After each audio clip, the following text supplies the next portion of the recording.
In today's show, let's look at some players who are overperforming and underperforming, so therefore they might be buy low or sell high. Fantasy basketball trade targets. Michael Bolton.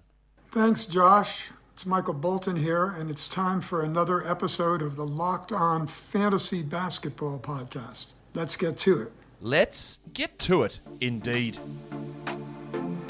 You are Locked On Fantasy Basketball, your daily fantasy basketball podcast, part of the Locked On Podcast Network.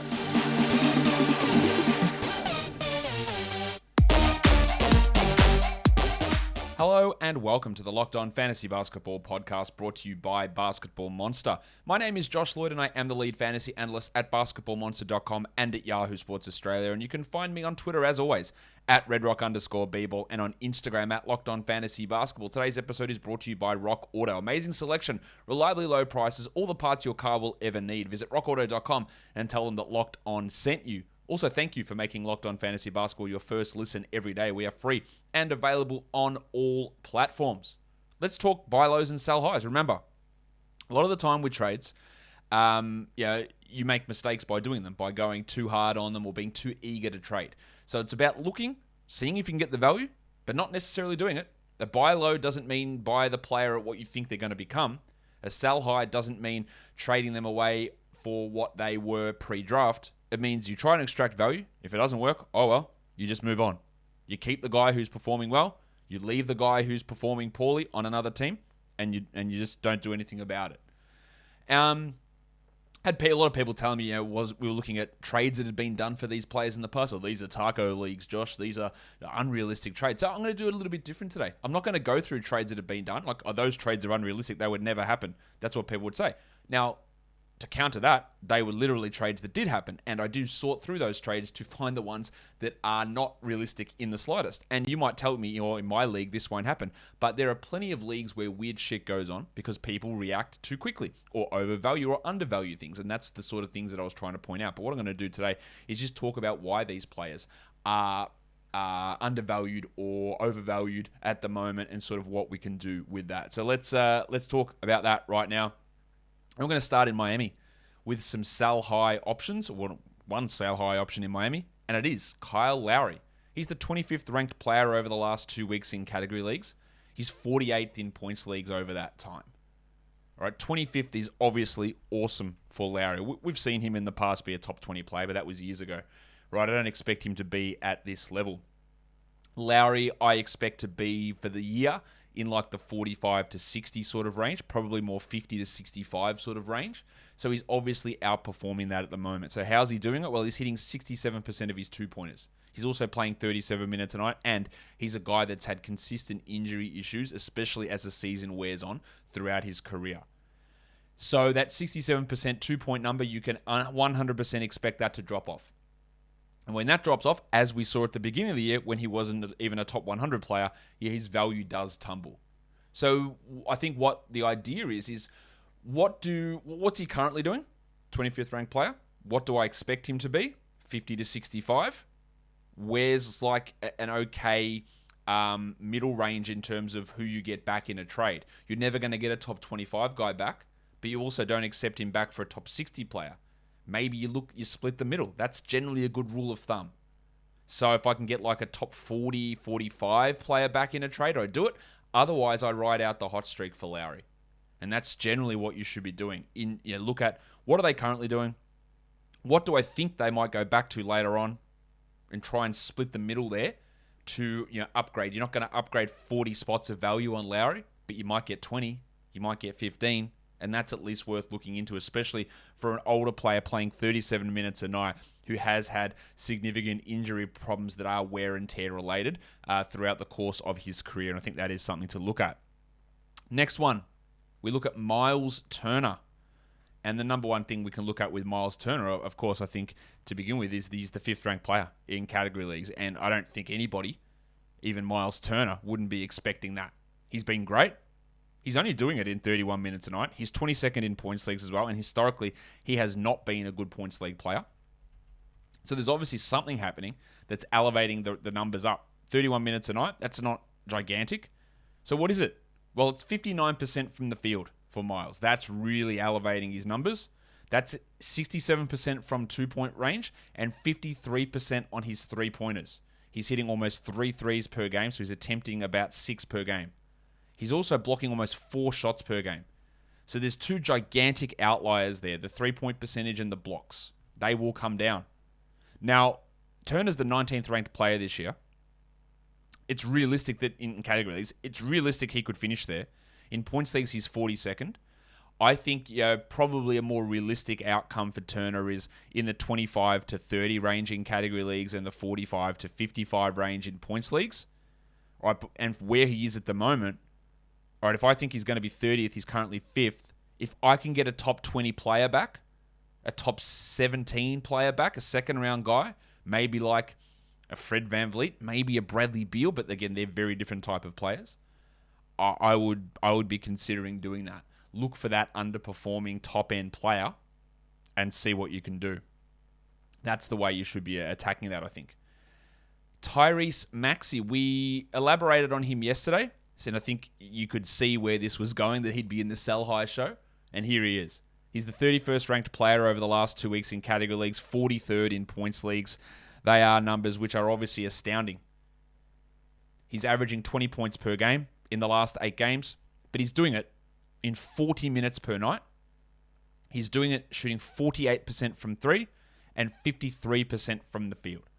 Now, I think Maxey has locked up the starting point guard job until something happens with the Simmons situation. Milton will not take this job. But 40 minutes and 48% three-point shooting is not a realistic expectation for Tyrese Maxey. Nobody should have that level of expectation. You shouldn't expect that from anybody, really. 40 minutes and 48% three-point shooting. Honestly, nobody will do that. So there's going to be a decrease. Look, Maxey's the 49th ranked player this year. Even that I think is too high. I think you should be looking at him, assuming he starts all season, as like 75th to 70th best player, like best case scenario. I think with some of this drop off in shooting, maybe like 80th or 90th in points leagues. And you compare that to where he is now. So 31st, like if I could get a top 60 player back, maybe a Tyrese Halliburton, I would consider that. A top 70 player, that's maybe going, that's not quite good enough in terms of a sell high value, because there is a chance that they just ride the shit out of Maxey. 40 minutes a night and 48% threes is not going to continue. But I would be looking in that sort of a range, the 50 to 60 range in terms of a trade in a category league, 55 to 70 range in a points league, and try and get that guy back in a deal. I want you guys to let me know what you think of this, the way that I've changed up the buy low, sell high sort of approach in terms of, I can't give you specific targets, and that's, even though I did just mention a name there, it's very hard to do that. And I can't tell you, go and find this player and trade this player for this player. That's just not, it's too much spoon feeding to begin with. But it's also just not how fantasy works. It's about trying to work out how, and you know how your team works better than mine and what categories you need as well. And I think that's super important to be able to understand those differences. Today's show is brought to you by Theragun. Don't let the stress of daily life weigh on your body. Whether you're an elite athlete / someone like me, Theragun, so much shade in the copy here. You just try to make it through the day tension-free. Theragun can help. It is the handheld percussive therapy device that releases your deepest muscle tension using a scientifically calibrated combo of depth, speed, and power. Giggity! And it's as quiet as an electric toothbrush. The Gen 4 Theragun doesn't just feel good. It gets to the source of the pain by releasing tension using Theragun's signature percussive therapy, which goes 60% deeper than vibration alone. Giggity! The OLED screen and design make you feel like you're holding something from the future. Just go to their site and check it out. And the Theragun app learns from your behaviors and suggests guided routines. Theragun is trusted by 250 professional sports teams like Real Madrid and elite athletes like Maria Sharapova, Paul George, DeAndre Hopkins, and thousands of customers. So try Theragun for 30 days starting at only $199. Go to therabody.com/lockedon right now and get your Gen 4 Theragun today. That's therabody.com/lockedon, therabody.com/lockedon. Okay. Let's go to your mate, Ted Cruz's son, Grayson Allen. Over the last 2 weeks, now I'm going to admit, Allen started off really well this season and then dropped off. Right, and I said, I don't really see how it persists long term. And then, of course, Chris Middleton caught COVID and Grayson Allen timed the increase in minutes and usage with just going absolutely ballistic, and his numbers are through the roof. I didn't think there's any chance of this happening. Also, didn't predict that Middleton would catch COVID. He's the 42nd ranked player in category leagues, Grayson. He's 92nd in points leagues. I don't think he's even going to be a 12-team league guy when we head back to this in December. So what's happening? 31 minutes a night is going to be tough for him to maintain, I would believe. Middleton returns. DiVincenzo eventually returns. He won't play 31 a night, and he won't have the same usage. And that usage is only 20%. But that's fine. When Middleton, Giannis, and Drew Holiday, and Brook Lopez are out there, he might get 18, 17, 16% usage. He's hitting 51% of his threes. So there's three things right there that are going to drop off. In a points league, yeah, he's 92nd because his game doesn't translate as well to points leagues. If he's averaging 28 fantasy points there, I think he's more of a 22, 23 fantasy point player. And he's probably not going to be a top 150 guy. In a category league, where do I see him falling? Maybe like a fringe top 130 player. And given where he is, if I can get any sort of top 100 player back in a trade, I do it. Even if it's a short-term loss for me, until Middleton might be back on Wednesday. But until DiVincenzo returns, which maybe is in 3-4 weeks. Even if it's a short-term loss, by the time we hit Christmas, I don't even think he's going to be a rosterable player. I could be very wrong on that. But I don't think he's going to be a rosterable player come Christmas. So if I can get a top 100 guy, take a hit now, I'll happily do it. I'll also happily consider selling off Dennis Schroeder, who is the 58th ranked player in the last 2 weeks. He's 77th in points leagues. How is this happening? Well, Jaylen Brown is out. There's your simple answer. So he is playing 32 minutes a night. That's more than he was getting, like 27 to 28 a night before. He's got a 29% usage. Jaylen's 28 to 30% usage is gone. Someone's taking it up. It's Schroeder. And he's averaging 20 points per game. It's not like he's doing it on outrageous percentages. 47% from the field, 95% from the line. That's pretty outrageous. 32% from three, though. He's not doing it on sky-high assists, 4 assists. He hasn't had a single block. He's averaging 0.7 steals. So it's not like those numbers are up. But it's these things. It's the 32 minutes and it's the 29 usage, which I think he'll find hard to be able to maintain. Schroeder, I think, can be a 100 to 120th sort of ranked player this season. He's 58th in category leagues. I get a top 75 or top 80 guy back in a deal. I'm okay with it. In a points league, it's a little bit different. He is 77th, averaging 31 fantasy points. If I can get anyone averaging like 29 fantasy points for him, I think that's a win. It's a short-term loss, but I think it's a long-term gain.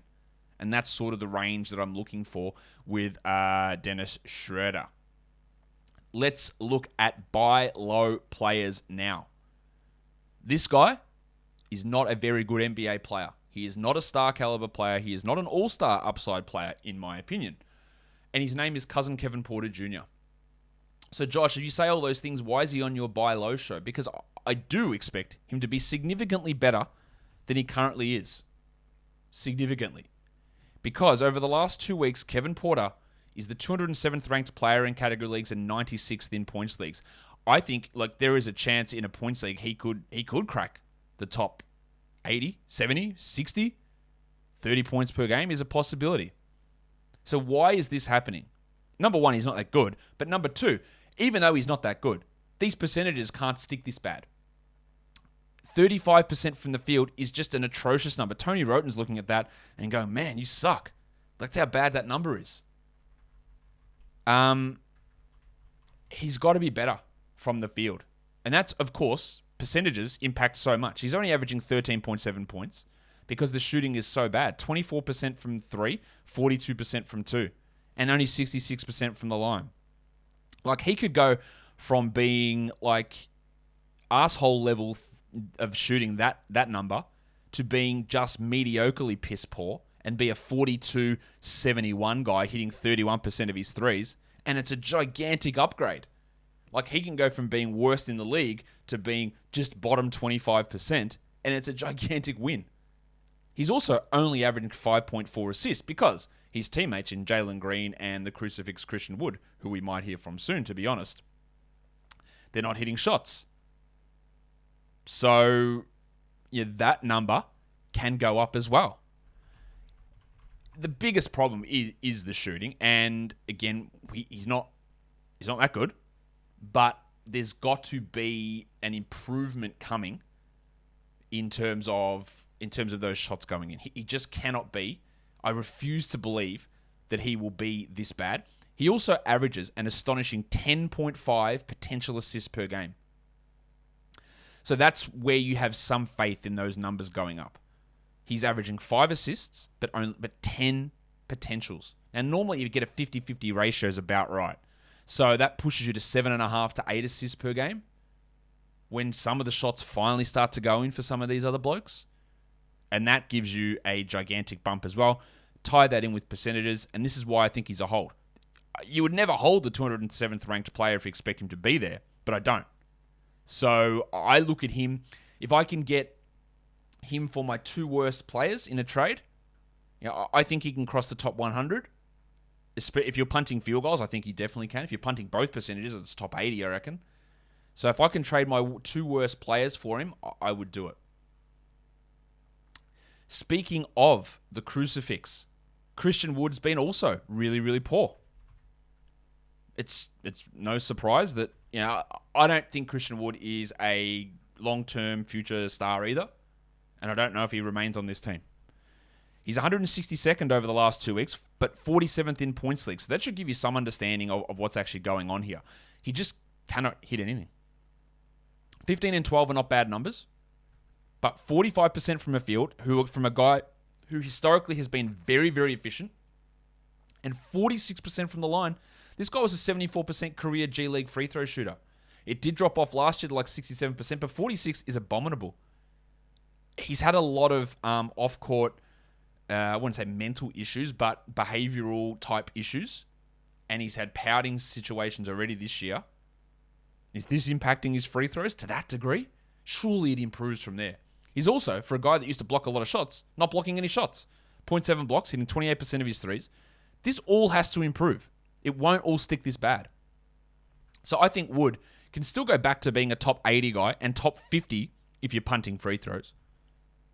162nd in category leagues. Like, again, if I can send my, a guy ranked 110th for him, I would do it. In a points league, I know he's 47th, so I think he can be way better than that. I think he'd be like a top 30 player. If I could send a top 50 guy for him, I'd probably be doing that, I would say. What I would also be doing is, instead of going to a local chain auto parts store for parts for my car, I just go straight to Rock Auto. There's no point going to one of those local chain auto parts stores because they're just going to charge me more money. Who wants to do that? RockAuto.com is a family business serving online do-it-yourselfers for the last 20 years. Whether it's brake parts or tail lamps or motor oil or even new carpet, Rock Auto has everything you need for your car or truck. So go to RockAuto.com and see all the parts available for your car or truck and write Locked On in their How Did You Hear About Us box so that they know that we sent you. Amazing selection, reliably low prices, all the parts your car will ever need. RockAuto.com. We're back. We're better than ever. And BetOnline has a new web interface to make all of the great props and contests and odds there available for you. So, it's the number one spot for all basketball and football betting. Why don't you go there, check out the new design, and sign up. If you use our promo code LOCKEDON, you can get a 50% welcome bonus on your first deposit. From basketball to football, the NHL, boxing, and UFC, and right to your favorite Vegas casino games. Don't wait. Take advantage of all of the great offers they have for the 2021 season. BetOnline is the fastest and easiest way to bet on all of your favorite sports. BetOnline is where the game starts. Let's move on to the next guy. And if you want to hear more about this guy, I do suggest checking out Locked On Pacers with Tony and Adam. They've got all of the thoughts on the Pacers. Another Pacers guy, we've already talked Myles Turner today, but you can get some more thoughts on the Pacers with Tony and Adam at Locked On Pacers. And we're going to talk Karis Levert, who has returned from his back injury a couple of times. And it is a little bit of a risky buy low for him, but I think it's worth mentioning just how poor he's been. And I bring this up because I had multiple people in the last couple of days ask me whether they should consider dropping him. And when I get that happening, if I get one crazy thought like that, I go, you're crazy. But if multiple people say it, it means people are panicking, right? And they're worried about what he's doing. And they should be, because 38% from the field's shithouse, 64% from the line is dreadful, 22% from three is atrocious. He's also playing just 29 minutes a night. He's the 194th ranked player in category leagues and 83rd in points leagues. Is he a good shooter? No. He did improve his free throws last year, but that's a half-season outlier where he has never been good at that before. But 38 from the field should be 42 to 43. 64 could be 69 to 73. 22% from 3 should be 31 to 32. 29 minutes will push to 32. Is there a lot of risk associated with Levert? Yeah. With his back and other injuries, no problem. But I think on a per-game basis, this guy should be hitting top 70, if not top 60 numbers in a category league. And in a points league, top 50 numbers. So, again, if I can get him for any player who I think is not a top 100 guy, or even like a top 90 player in a category league, I do it. In a points league, he's 83rd now. If I can trade him like straight up for someone around that area, assuming the risks are there, if he does play through, I can get 40 spots of value in a deal like that. Let's talk Cade Cunningham. In Detroit, it has not been a smooth start for Cade. I think that is fair to say. He's had some shooting issues, as you can see. He's the 142nd ranked player in category leagues and 126th in points leagues. I think in a points league, he's going to be able to hit the top 60. I think in a category league, he's probably going to be able to hit the top 70 as well, or maybe even top 60 there too. 33% field goal is dreadful, right? It's really, really poor. This is over the last 2 weeks. But he is hitting 93% of his free throws. He's at 26% from 3 and 41% from 2. So obviously field shooting has been a problem. But why I put 26 usage there, that is massively encouraging. For him to come in as a rookie, have 26% usage right off the bat while not shooting well, should give you huge hope.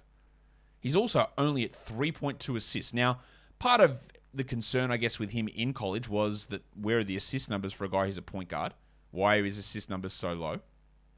And that's here again. He's averaging 7.6 potential assists with 3 assists. So maybe we can look at, that's over the course of the season, maybe we can look at this jumping to 4.5 to 5. The usage might actually go up. And even if he is a bad shooter, 33% should improve to 42%. So again, a top 100 player for Cade. If I could extract him for a top 100 guy, people dropped Cade Cunningham. Right? So if he's dropped, he's an automatic ad.